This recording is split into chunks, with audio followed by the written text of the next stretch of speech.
So did you read the comments last week? Yes. How bad was it? I don't want to talk about it. I get so many thumbs downs. So many. And I'm not even Irish. I'm Scottish. See? I'm Chelsea from WhatCulture.com and you're watching this week's Fast Count. Welcome back to this week's Fast Count, where we're going to look at everything that's happened this week in WWE and everywhere else. First up in this week's WWE news, we look at John Cena's recent departure from WWE. Following the match with Roman Reigns, he actually stated in an interview that he felt like a massive giant burden had been lifted off of his shoulders in a very good way. The reason for this is unknown. Perhaps it's maybe he just wants a bit more time to focus on his own projects, such as his upcoming film Bumblebee. He's also got a new project in the works with Nintendo. While it is sad that we won't see John Cena in a WWE ring for some time now due to his other commitments, it is interesting to see where Roman Reigns will go from now. John Cena himself actually referred to him as the guy in an interview this week. Next up is obviously a massive talking point for this week, which was the attendance rates for the SmackDown and Raw tapings this week.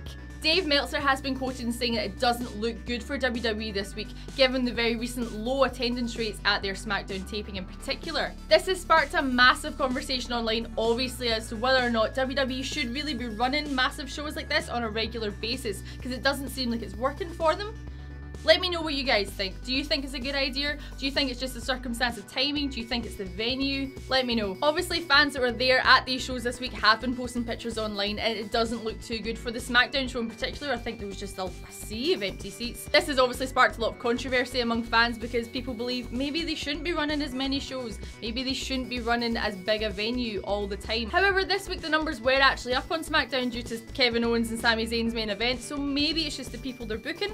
What do you guys think? Let me know in the comments. Last but by no means least this week is the rumour that the WWE might be interested in re-signing Kaitlyn, a former Divas champion. This is according to this week's Wrestling Observer's newsletter, in which it was reported that Kaitlyn has been seen for the first time in 4 years training again at the main event centre in Florida. This could obviously be very key to the women's division right now in WWE. Obviously we've got people like Mickie James returning, who is a legend into herself. We've got women like Paige on the way back.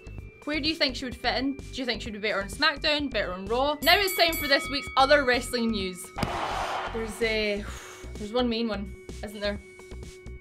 Should we talk about it? This is, of course, that Young Bucks have been issued a cease and desist letter under the use of the Too Sweet hand gesture and any related merchandise by the WWE. Right, so this is an interesting one because obviously Young Bucks have been using that hand gesture since 2013? 2013.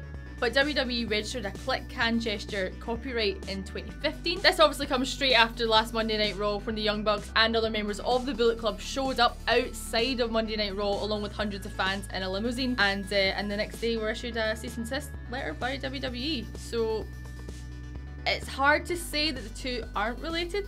X-Pac's also been quoted in saying that he's heard that Vince is not happy about them at all using the Too Sweet hand gesture, and that's why the cease and desist has been issued now. So where it's going to go from here is going to be quite interesting, because who knows who's actually going to win this legal case. It has also been reported now though that if WWE find them in breach of any sort of intellectual property rights from now on, they can be charged up to $150,000 in damages. Next up in this week's wrestling news, GFW's tag team belts have changed hands when OVE beat LAX for the titles.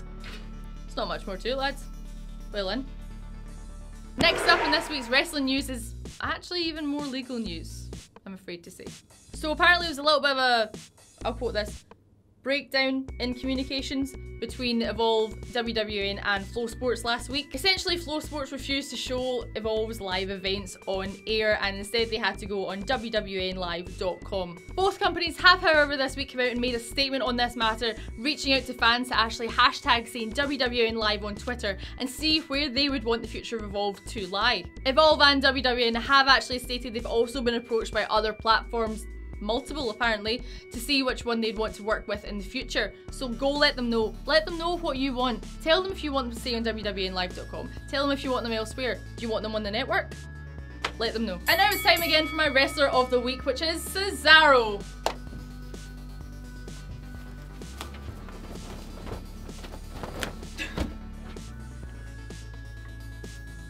How is that Cesaro?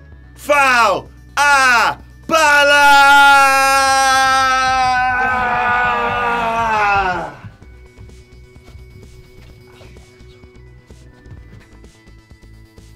The bar! The bar! And my female wrestler of the week this week is Nia Jax. She didn't unfortunately win her Fatal 5-Way match this week. However, she absolutely dominated in it and she was an absolute beast. A force to be reckoned with, and I can't wait to see where this goes. You could almost say, she didn't just set the bar, she was the bar! And so that's it for this week's Fast Count. As always, I've been Chelsea from WhatCulture.com. We'll see you very soon.